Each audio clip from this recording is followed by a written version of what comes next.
साथ मौजूद हैं मेरे सहयोगी समीर, गौरव और प्रीति।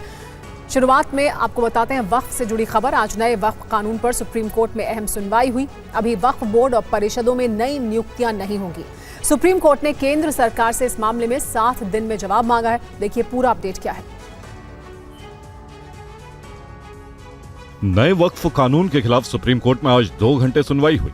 सरकार के आश्वासन के मुताबिक 5 मई तक नए वक्फ कानून के प्रावधान प्रभावी नहीं होंगे, तो नए कानून के तहत बोर्ड और परिषदों में कोई नियुक्ति नहीं होगी। सुप्रीम कोर्ट ने वक्फ कानून पर केंद्र सरकार से जवाब भी मांगा है। जवाब देने के लिए सुप्रीम कोर्ट से सरकार को 1 हफ्ते का वक्त मिला है, लेकिन वक्फ कानून पर तत्काल रोक से सुप्रीम कोर्ट ने इनकार कर दिया है। वहीं सरकार ने कहा है कि वक्फ बाय यूजर में कोई बदलाव नहीं होगा। अब 5 मई को दोपहर 2 बजे इस मामले में अगली सुनवाई होगी। सुनवाई में अपीलकर्ताओं ने वक्फ बोर्ड बनाने, पुरानी वक्फ संपत्तियों के रजिस्ट्रेशन, बोर्ड मेंबर्स में गैर मुस्लिम और विवादों के निपटारों को लेकर मुख्य दलीलें पेश की। सुनवाई के दौरान वक्फ कानून के तहत बोर्ड में हिंदुओं को शामिल करने पर भी आपत्ति जताई गई। इस पर सुप्रीम कोर्ट ने केंद्र सरकार से पूछा कि क्या हिंदू धार्मिक ट्रस्टों में मुस्लिमों को जगह देंगे। वहीं सुप्रीम कोर्ट ने वक्फ कानून के विरोध में देश भर में हो रही हिंसा पर भी चिंता जताई। इस पर एसजी तुषार मेहता ने कहा कि ऐसा नहीं लगना चाहिए कि हिंसा का इस्तेमाल दबाव डालने के लिए किया जा रहा है। और सुप्रीम कोर्ट के इस अंतरिम फैसले पर असदुद्दीन ओवैसी ने कहा कि सरकार का बनाया नया वक्फ कानून हमें मंजूर नहीं है। इसके खिलाफ हमारी कानूनी लड़ाई जारी रहेगी। नहीं, अभी जो सुप्रीम कोर्ट ने तो कह दिया है कि वक्फ बाय यूजर पे सुप्रीम कोर्ट ने 1 माह में स्टे लगाया है और वक्फ बाय यूजर के डिलीशन पर स्टे लगाया है और साथ ही साथ कोई सेंट्रल वक्फ काउंसिल के बनाने पर स्टे लगाया गया है, स्टेट वक्फ बोर्ड के बनाने पर स्टे लगाया गया है। कहा गया है कि अगली तारीख पर सुनवाई इस पूरे मामले की जारी होगी।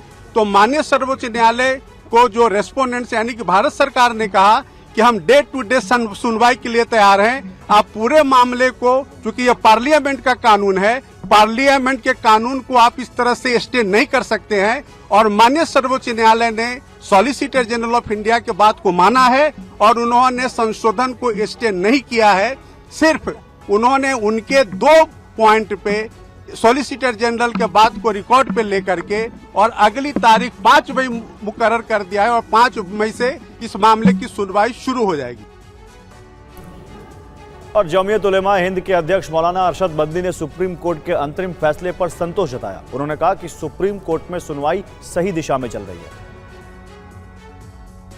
आज जो सुप्रीम कोर्ट की सुनवाई हुई है उसको आप किस तरीके से देखते हैं? हम उसका खैर मकदम करते हैं। हम ये समझते हैं जो कल गुफ्तगू हुई थी, कोर्ट का रुख तो वही है। आज एक नई चीज़ आ गई, उन्होंने वक्त मांगा, कोर्ट ने वक्त दे दिया। लेकिन कोर्ट का जो रुख है इस मसले के अंदर, वो गवर्नमेंट के इस वक्फ तरमीमी बिल को खलफशार और झगड़े का सबब समझती है और वो इसको सही नहीं समझ रही है।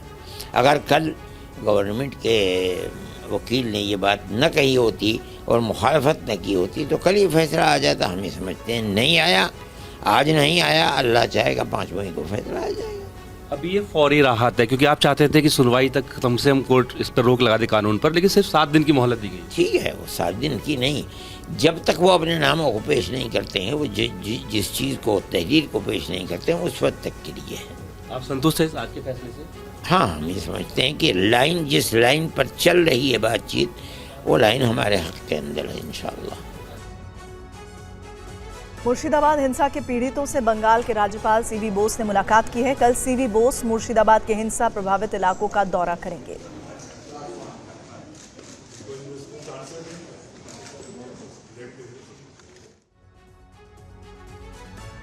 यूपी के बरेली से वक्फ संपत्ति बताकर जमीन पर अवैध कब्जा करने का मामला सामने आया है। इस मामले में अब पुलिस कार्रवाई हुई। देखिए पूरी खबर। बरेली के सरनिया गांव में ये वक्फ बोर्ड के कब्जे वाली विवादित जमीन है। इस विवादित जमीन पर वक्फ कानून के तहत पहला मुकदमा दर्ज किया गया है। बरेली में इस सरकारी जमीन को कब्रिस्तान के नाम पर हड़पने का आरोप है। इस मामले में 11 आरोपियों के खिलाफ केस दर्ज किया गया है। इस कब्जा की गई जमीन को वक्फ कब्रिस्तान बताते हुए सेंट्रल वक्फ बोर्ड लखनऊ से संपत्ति संख्या 2214 पर दर्ज कराकर अपने परिवारजनों को ट्रस्ट का सदस्य बनाकर स्वयं प्रबंधन समिति का यह अध्यक्ष बन गया। माननीय न्यायालय द्वारा भी एक सिविल केस में अपने निर्णय में इस प्रकरण में अभिलेखों की कूटरचना होना पाया गया है। गांव के रहने वाले पुत्तन शाह ने इस पूरे मामले की शिकायत बरेली की एसएसपी से की थी। उन्होंने बताया कि इसी गांव के रहने वाले सब्जे अली ने फकीर सैयद हामिद हसन को सामने रखकर कब्रिस्तान के नाम पर सरकारी जमीन पर कब्जा किया था। यहाँ झाड़ पूछ का पूरा यहाँ पे इन्होंने एक तरह से व्यापार बना लिया, दूर दराज के लोग आते थे और यहाँ पे एक इन्होंने ट्रस्ट के नाम से बैनर भी लगा दिया। इसका नाम रखा था हजरत सैयद हकीम हसन दरगाह चैरिटी ट्रस्ट। हामिद हसन की मौत के बाद वहाँ एक पक्की मजार बनवा दी गई और फिर जमीन को दरगाह बताकर ट्रस्ट के नाम पर रजिस्टर करा दिया गया। और वहीं यूपी के ही कौशाम्बी में वक्फ बोर्ड की जमीन पर प्रशासन की कार्रवाई हुई है। प्रशासन का दावा है कि वक्फ बोर्ड ने गांव की सरकारी जमीन पर कब्जा कर रखा था। देखिए पूरी रिपोर्ट। कौशाम्बी में जमीन को वक्फ बोर्ड के कब्जे से मुक्त कराया गया है। कड़ाधाम इलाके में 93 बीघा जमीन पर वक्फ बोर्ड का कब्जा था। इस जमीन को अब प्रशासन ने वक्फ बोर्ड के कब्जे से मुक्त करा लिया है। ये जमीन अब ग्राम समाज के सरकारी खाते में दर्ज कर दी गई है। कुल मिला के हमारे जो लैंड डिटेल्स है 398 है कुल संख्यात्मक में, और एरिया है 98.95 हेक्टेयर। उसके क्रम में अराउंड 93 बीघा ज़मीन हमने कब्जा मुक्त करवाया। वहीं प्रशासन अब ग्राम समाज की खतौनी की जांच करवा रहा है। वक्फ की ज्यादातर संपत्तियों पर कब्रिस्तान और मदरसे बने हुए हैं। जांच पूरी होने के बाद इन संपत्तियों को कब्जे से मुक्त कर सरकारी खाते में दर्ज किया जाएगा। मौजूदा कार्रवाई सिर्फ सिराथू तहसील के कड़ाधाम इलाके में ही हुई है। अन्य क्षेत्रों में जांच प्रक्रिया जारी है। दरअसल वक्फ कानून के तहत सरकार ने सभी जिला अधिकारियों को पत्र लिखकर वक्फ संपत्ति की जांच के निर्देश दिए थे। इसी कड़ी में कौशाम्बी के प्रशासन ने वक्फ की जमीनों की सच्चाई जानने का अभियान शुरू कर दिया है। माना जा रहा है कि जांच के बाद आगे भी जमीन कब्जे छुड़ाने की कार्रवाई संभव है। और देखिए एक बड़ी खबर आ रही है, पीओके पर पाकिस्तान को भारत की 2 टूक। एक बार फिर से पीओके पर पाकिस्तान को भारत ने 2 टूक जवाब दिया है। विदेश मंत्रालय ने कहा है कि पीओके पर पाकिस्तान का अवैध कब्जा है। पाकिस्तान को पीओके खाली करना होगा।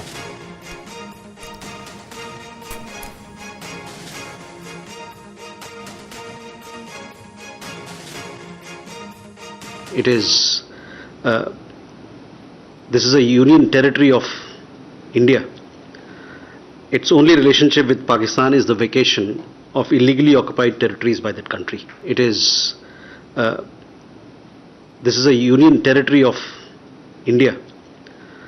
Its only relationship with Pakistan is the vacation of illegally occupied territories by that country. और मनीष झा हमारे साथ जुड़ चुके हैं। मनीष, विदेश मंत्रालय का ये रुख तो इससे पहले भी यही रहा है। आज किस परिप्रेक्ष्य में ये बात हो रही थी और क्यों कहा विदेश मंत्रालय ने ऐसा? तो देखिए, सबसे बड़ी बात है कि पाकिस्तान के सेना प्रमुख ने जो बयान दिया था उसे लेकर भारत के विदेश मंत्रालय से सवाल पूछा गया था, और जिसके जवाब में विदेश मंत्रालय के प्रवक्ता रणधीर जायसवाल ने कहा कि किसी बाहरी तत्व को सिरा कहना ही हास्यास्पद है। यह भारत का केंद्र शासित प्रदेश है और पाकिस्तान से इसका एकमात्र संबंध यही है कि वह अवैध रूप से कब्जा किए गए क्षेत्रों को खाली करे और उन्हें भारत को लौटाए। तो मुख्य तौर पर पाकिस्तान के आर्मी चीफ के बयान का जवाब देते हुए भारत ने पाकिस्तान को आईना दिखाया है और ये कहा है कि वो इस बात का ध्यान में रखें कि एक न एक दिन उसे पाकिस्तान अधिकृत कश्मीर को खाली करना ही पड़ेगा। रही बात है पाकिस्तान के जन्म को लेकर, जिस तरह से उन्होंने 2 स्टेट थ्योरी का जिक्र किया वगैरह वगैरह, लेकिन उसे लेकर भारत सरकार की तरफ से कहीं कोई प्रतिक्रिया नहीं दी गई। ठीक है, शुक्रिया मनीष आपका इन तमाम जानकारियों के लिए। और अब एक और अहम खबर, दिल्ली में यमुना सफाई को लेकर पीएम मोदी ने एक बैठक की है। बैठक में भविष्य की तैयारी पर मंथन हुआ है। बैठक में गृह मंत्री अमित शाह, जल संसाधन मंत्री CR पाटिल, दिल्ली की मुख्यमंत्री रेखा गुप्ता और दिल्ली के LG VK सक्सेना मौजूद थे। यमुना सफाई के एक्शन प्लान पर चर्चा हुई है। Drainage management, solid waste management को लेकर चर्चा हुई है। यमुना सफाई के लिए जन भागीदारी को बढ़ावा देने पर मंथन हुआ है।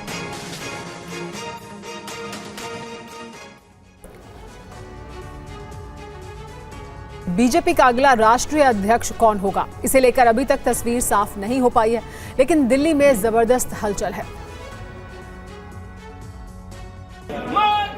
बीजेपी में जिला अध्यक्ष से लेकर राष्ट्रीय अध्यक्ष तक का चुनाव होना है, जिसके लिए आज ही बीजेपी के अध्यक्ष जेपी नड्डा ने पीएम मोदी से मुलाकात की और करीब 1 घंटे तक बातचीत हुई। सूत्रों के मुताबिक जल्द ही संघ के पदाधिकारियों के साथ एक बैठक भी होने वाली है। दूसरी तरफ दत्तात्रेय, होसबोले और अरुण कुमार भी दिल्ली पहुंच गए हैं। अरुण कुमार बीजेपी और संघ के बीच कोऑर्डिनेशन का काम देखते हैं। ऐसे में इस बात की चर्चा तेज है कि जल्द ही कोई बड़ा फैसला हो सकता है। इससे पहले पीएम आवास पर बीजेपी संगठन चुनाव को लेकर एक बड़ी बैठक हुई थी। इसमें प्रधानमंत्री नरेंद्र मोदी के अलावा गृह मंत्री अमित शाह, रक्षा मंत्री राजनाथ सिंह और बीजेपी के राष्ट्रीय संगठन मंत्री बीएल संतोष मौजूद थे। सूत्रों का कहना है कि बैठक में राष्ट्रीय अध्यक्ष के चुनाव के साथ ही उत्तर प्रदेश, मध्य प्रदेश समेत कई राज्यों के बीजेपी प्रदेश अध्यक्षों के नामों पर भी चर्चा की जा रही है और 20 अप्रैल के बाद कभी भी बीजेपी के राष्ट्रीय अध्यक्ष के चुनाव की घोषणा कर सकती है। और हरियाणा जमीन सौदा मामले में रॉबर्ट वाड्रा से आज तीसरे दिन भी पूछताछ हो रही है। 2 दिनों में वाड्रा से लगभग 11 घंटे पूछताछ हुई है। 60 सेकंड में पूरा अपडेट देते हैं आपको। रॉबर्ट वाड्रा की मुश्किलें लगातार बढ़ती ही जा रही हैं। ईडी ने आज लगातार तीसरे दिन वाड्रा को पूछताछ के लिए बुलाया, जहां वो प्रियंका गांधी के साथ पहुंचे। इससे पहले 15 और 16 अप्रैल को वाड्रा से करीब 11 घंटे पूछताछ हुई थी। वहीं रॉबर्ट वाड्रा को लेकर गांधी परिवार ने पहली बार बयान दिया है और कहा है कि वे हमें परेशान करना चाहते हैं। पूरा गांधी परिवार वाड्रा के समर्थन में है। वाड्रा ने भी पूछताछ को लेकर सवाल उठाए। 2019 में भी मुझे बुलाया गया था, 15 बारी गया हूँ, 10-10 घंटे मैंने जवाब दिए हैं। अभी भी जो बुलाया गया है उसी सब्जेक्ट पे मैं वही दोहरा रहा हूँ जवाब, कोई नए सवाल है नहीं। दरअसल वाड्रा से ये पूछताछ 2008 में हरियाणा के गुरुग्राम में जमीन सौदे से जुड़े मनी लॉन्ड्रिंग मामले में हो रही है, जिसमें आरोप है कि शिकोहपुर इलाके में ये जमीन 7 करोड़ 59 लाख रुपए में खरीदी गई थी। बाद में ये जमीन डीएलएफ को 58 करोड़ रुपए में बेची गई थी। अब मनी लॉन्ड्रिंग केस में केंद्रीय एजेंसी इसकी जांच कर रही है। आरोप है कि वाड्रा को फायदा पहुंचाने के लिए नियमों में बदलाव किए गए थे। बरेली की आंवला तहसील के सिरौली में 2 समुदायों के बीच हिंसक झड़प हो गई। विवाद की वजह क्या थी, जानने के लिए रिपोर्ट देखिए। तस्वीरों में देखा जा सकता है बरेली के इस गांव में किस कदर पत्थरबाजी की गई। सड़कों पर ईंट के बड़े बड़े टुकड़े साफ देखे जा सकते हैं। इस दौरान लाठी डंडे से भी एक दूसरे पर हमला किया गया। घटना उस समय हुई जब सौरभ नाम के एक युवक गेहूं काटकर घर लौट रहा था। रास्ते में दूसरे समुदाय के लोगों ने उसकी बाइक के पास से सटाकर अपनी बाइक निकाली। विरोध करने पर सौरभ की पिटाई कर दी गई। शुरुआत में ग्रामीणों ने दोनों पक्षों को समझा बुझाकर घर भेज दिया। आरोप है कि कुछ देर बाद दूसरे समुदाय के 100 से ज्यादा लोग लाठी डंडे और छुरी लेकर सौरभ के घर पहुंच गए। उन्होंने घर में घुसकर महिलाओं और बच्चों पर हमला कर दिया। इस घटना में कई लोगों को गंभीर चोटें भी आई हैं, जिन्हें इलाज के लिए अस्पताल में भर्ती कराया गया है। कुल 10 लोगों को चोटें आई हैं। वहीं पुलिस मामले की जांच में जुट गई है। 2 लोगों को हिरासत में भी लिया गया है, जिनसे पूछताछ की जा रही है। वहीं बरेली के इस इलाके में हुए बवाल के बाद चौकसी बढ़ा दी गई है। साथ ही पुलिस बल की भी तैनाती की गई है। मेरठ के अमित मर्डर केस में नई जानकारी सामने आई है। अमित को सांप के काटने की कहानी झूठी निकली है। जानकारी यह है कि सारी साजिश उसकी पत्नी ने ही रची थी। मेरठ में सांप के काटने से युवक की मौत मामले में नाटकीय खुलासे हो रहे हैं। आरोपी प्रेमी अमरदीप ने बताया कि अपने पति की हत्या का प्लान पत्नी रविता ने ही तैयार किया था। साथ ही सांप वाला आइडिया भी उसी का था। ये जो सांप वाला आइडिया था किसका था और सांप का इंतजाम कैसे करा? जो सांप की जो हत्या था, सांप वाला पूरा आइडिया बताओ। सांप का जो आइडिया था वो रविता का। अच्छा, क्या था, क्या कहा था रविता ने? रविता ने कहा कि सांप ले आओ। गला किसने दबाया था? गला तो दोनों ने दबाया। दोनों हाथों से मिल गए। तो उसने विरोध नहीं करा तुम्हारा? हाँ, वो करा था। तो तुमने कुछ उसको मारने से पहले कुछ नशा भी दिया था? कुछ भी नहीं। दरअसल पोस्टमार्टम रिपोर्ट के बाद ये खुलासा हुआ कि युवक की मौत सांप काटने से नहीं बल्कि गला दबाने से हुई। जिसके बाद पुलिस ने जांच शुरू की तो सारा सच सामने आ गया। मृतक अमित की पत्नी रविता के गांव के ही इस युवक के साथ अवैध संबंध थे। अमित को रास्ते से हटाने के लिए रविता ने प्रेमी के साथ मिलकर ये साजिश रची। आरोपी पत्नी और उसके प्रेमी को गिरफ्तार कर लिया गया है। साथ ही दोनों का साथ देने वाले गांव के एक और शख्स को भी गिरफ्तार किया गया है। और सास और होने वाले दामाद की लव स्टोरी में एक नया मोड़ आ गया है। होने वाले दामाद यानी कि राहुल को अब उसके पिता ने संपत्ति से बेदखल करने का फैसला किया है। के पिता ने कहा है कि बेटे ने जो किया है उससे समाज में इज्जत खराब हुई है, इसलिए अब बेटे को घर में नहीं रखेंगे, संपत्ति से भी बेदखल कर देंगे। क्या संबंध रखेंगे? बिल्कुल नहीं, मैं घर से मतलब अपनी संपत्ति से बेदखल करूंगा उसको, और नहीं घर पे उसको रखूंगा, बिल्कुल आने ही नहीं दूंगा बिल्कुल किसी माध्यम से। कोई संबंध नहीं। 20-22 घंटे बाद होती है बात तो सर होती थी, वो करते होंगे, लेकिन मैं जब कॉल करता था तो मुझे तो फोन का काट के यही कह देता था कि पापा बुआ का फोन है, कि मौसी का फोन है, कि उसका फोन है, उसका फोन है। मुझे पूरा कंफर्म ही नहीं हो पाया। दरअसल जिस राहुल के साथ सपना की बेटी की शादी तय हो चुकी थी, 16 अप्रैल को बारात आनी थी, वो अपने होने वाले दामाद राहुल के साथ 6 अप्रैल को अचानक गायब हो गई। पुलिस जब जांच में जुटी तो पता चला कि दोनों साथ में गए हैं, दोनों के बीच प्रेम संबंध है। कल सपना अपने होने वाले दामाद के साथ थाने पहुंची और कहा कि वो दोनों अपनी मर्जी से गए थे और दोनों जीवन भर साथ ही रहेंगे।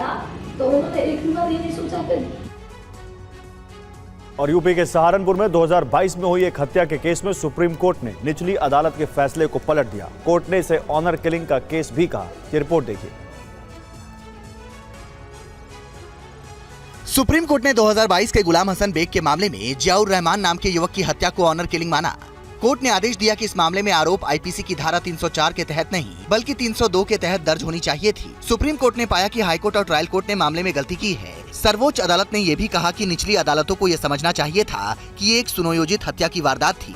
आज मैटर लगा था for alteration of charge for 304 from 304 to 302, तो उसमें काफ़ी देर आर्ग्यूमेंट होने के बाद ऑनरेबल कोर्ट ने ये पाया कि this is a case of honour killing. अब बेसिकली दोनों बच्चे काफ़ी यंग एज के थे और एक दूसरे को पसंद करते थे, और उसके चलते ये ऑनर किलिंग का मैटर है। और जिस तरह से पुलिस ने इन्वेस्टिगेशन करके हल्के सेक्शन में 304 आईपीसी में चार्जशीट लगाई, जबकि 302 में लगनी चाहिए। सहारनपुर में 2 नवंबर 2022 को जियाउर रहमान की उस वक्त पीट कर हत्या कर दी गई थी जब वो अपनी कथित प्रेमिका से मिलने उसके घर आया था। इसके बाद प्रेमिका का शव भी फांसी पर लटका मिला था। कोर्ट ने ट्रायल कोर्ट और हाईकोर्ट द्वारा दिए गए आदेशों को खारिज कर दिया है। और लखनऊ के पौष इलाके में अचानक सड़क धंस गई, करीब 4 फुट गड्ढा हो गया। ये रिपोर्ट देखिए। वीडियो राजधानी लखनऊ का है, जहां पौष इलाके हजरतगंज में सहारागंज मॉल के सामने अचानक सड़क का एक हिस्सा धंस गया। मॉल के सामने 4 फुट से ज्यादा गहरा गड्ढा हुआ है। सीवर लीकेज के चलते गड्ढा होने की बात कही जा रही है। पुलिस कमिश्नर आवास से थोड़ी दूर पर सड़क धंसने का मामला सामने आने के बाद सड़क पर गाड़ियों की लाइन लगी हुई है। इस मार्ग पर गाड़ियों की रफ्तार धीमी पड़ गई है। हादसे ने लोगों को कुछ दिन पहले विकास नगर में सड़क धंसने की घटना की याद दिला दी है, जिसने पूरे इलाके में हड़कंप मचा दिया है। इस इलाके में पिछले कुछ महीनों में 3 बार सड़क धंस चुकी है, जिसके चलते राहगीरों को परेशानियों का सामना करना पड़ा है। लगातार हो रही इन घटनाओं से लखनऊ के रास्ते की गुणवत्ता और निर्माण कार्य पर सवाल उठ रहे हैं। शहर के लोग डर के साए में जीने को मजबूर हैं, क्योंकि उन्हें नहीं पता है कि कौन सी सड़क कब धंस जाएगी और किसी बड़े हादसे का कारण बनेगी। लोगों का आरोप है कि सड़क निर्माण और रखरखाव में भारी लापरवाही बरती जा रही है, जिसके चलते ऐसी घटना बार बार हो रही है। और दिल्ली में फीस विवाद पर बवाल जारी है। क्वींसबेरी स्कूल के अभिभावकों ने आज प्रदर्शन किया। क्वींसबेरी स्कूल के जो पेरेंट्स परेशान जो है वो हमारे साथ हैं। इनका ये कहना है कि अभी तक स्कूल जो है बच्चों को क्लास में नहीं बैठने दे रहा। तो एक पेरेंट हमारे साथ, इनका कहना है इनके जो बच्चे हैं उनको अभी भी क्लास में नहीं बैठने दिया जा रहा है ना, आप यही कहना है? बिल्कुल मैडम, क्लास में नहीं बैठने दिया। कल भी इन्होंने जो एजुकेशन डिपार्टमेंट से आए थे वो उनके सामने एग्री किया था कि ठीक है हम इनको क्लास अलॉट कर देंगे। कल भी हमने स्कूल मॉर्निंग में भेजा था, तो इन्होंने क्या किया कि बाहर गेट पे खड़ा कर दिया। आपके बच्चे के साथ कैसा हो रहा है? मैम मेरे बच्चे के साथ ऐसा कुछ नहीं हुआ अभी तक। मेरे बच्चा, बस मैं तो सरकार से यही गुहार कर रही हूँ, जिस तरह जो फीस हाइक हो रही है बस उस पर जो है रोक लगा दी जाए, ताकि जो है एक मिडिल क्लास फैमिली जो है आराम से वो फीस जितनी है वो आराम से भर सके। ये फी हाइक जो हो रही है प्लीज़ इसको रोके प्लीज़। बस हमको और कोई डिमांड नहीं है और कुछ नहीं चाहते, सिर्फ उनसे रिक्वेस्ट यही है कि ये फी हाइक को रुकवा दे किसी तरह। फी हाइक को रोकने की एक ही डिमांड है बस आप लोगों की? यही डिमांड है, हम सबके साथ हैं, हम फीस हाइक को ही रोकना चाहते हैं। महाराष्ट्र में लोग ही नहीं बल्कि उद्योग धंधों पर भी पानी की कमी का असर दिखने लगा है। चंद्रपुर में पानी की किल्लत के चलते कई कंपनियां बंद होने के कगार पर पहुंच गई हैं। चंद्रपुर जिले की प्रमुख औद्योगिक इकाई डालमिया सीमेंट कंपनी आजकल गंभीर जल संकट का सामना कर रही है। पानी की कमी के चलते कंपनी का सीमेंट उत्पादन लगातार प्रभावित हो रहा है। हालात ये हैं कि यह पूरी तरह से ठप होने के कगार पर पहुंच चुका है। कंपनी प्रबंधन ने इस संबंध में चंद्रपुर जिलाधिकारी को एक औपचारिक खत लिखा है, जिसमें जल आपूर्ति न होने से पैदा हुए हालात का जिक्र किया गया है। इसके अलावा खत में प्रशासन से जल्द वैकल्पिक उपायों की मांग की गई है। जानकारी के मुताबिक सीमेंट कंपनी को अपने औद्योगिक कार्यों और संचालन के लिए रोजाना करीब 300 क्यूबिक मीटर पानी की जरूरत पड़ती है। ये पानी उसे पैनगंगा नदी से मिलता है, लेकिन इस साल अप्रैल महीने की शुरुआत में ही पानी की भारी कमी देखी जा रही है। पैनगंगा नदी के जलस्तर में भी लगातार गिरावट देखी जा रही है। नदी के गिरते जलस्तर ने संकट को और भी गहरा दिया है। सूत्रों के मुताबिक पैनगंगा नदी के जलस्तर में अब तक करीब 60% तक की गिरावट दर्ज की गई है। मार्च अप्रैल में सामान्यतः जहां नदी का जलस्तर स्थिर रहता था, वहीं इस बार अकाल जैसे हालात बनते दिख रहे हैं। ग्रामीण इलाकों में पीने के पानी की भी भारी समस्या पैदा हो रही है। अमरनाथ यात्रा के लिए सरकार और प्रशासन ने खास तैयारियां की हैं। संवाददाता अंकित भट्ट की ग्राउंड रिपोर्ट देखिए। कई बार हमने देखा है कि जो रास्ते हैं वो पूरी तरीके से टूट जाते हैं, उनको कनेक्ट किस तरीके से किया जाता है। जिप लाइन के ज़रिए यहाँ पर सबसे पहले जो बेस है वो बनाई जाती है, उसके बाद जिप लाइन जो है वो पूरी तरीके से तैयार की जाती है। सबसे पहले उन लोगों को रेस्क्यू किया जाता है जो बुज़ुर्ग हैं, जो सीरियस इंजर्ड है, उन लोगों को यहाँ पर रेस्क्यू किया जाता है। तस्वीरों में आप देख सकते हैं कि किस तरीके से यहाँ पर धीरे धीरे करके जो विक्टिम है उसको यहाँ से एक बेस से दूसरे बेस तक लाया जाता है। और ऐसी तस्वीरें जो है हमने कई बार देखी होगी कि किस तरीके से जो बेस है उसको बनाया जाता है। उसके बाद जो कनेक्टिविटी है, चाहे वो लोगों के लिए हो, चाहे वो राशन एक दूसरे से दूसरी जगह पहुंचाना हो, उस समय ये जिप लाइन जो है वो काम करती है। और यहाँ पे सबसे पहले बेस बनाया जाता है, ऑपरेशन लॉन्च किया जाता है, पूरे इलाके की रेकी की जाती है, समझा जाता है कि कहाँ से कहाँ की तरफ जो कनेक्टिविटी है वो हो सके।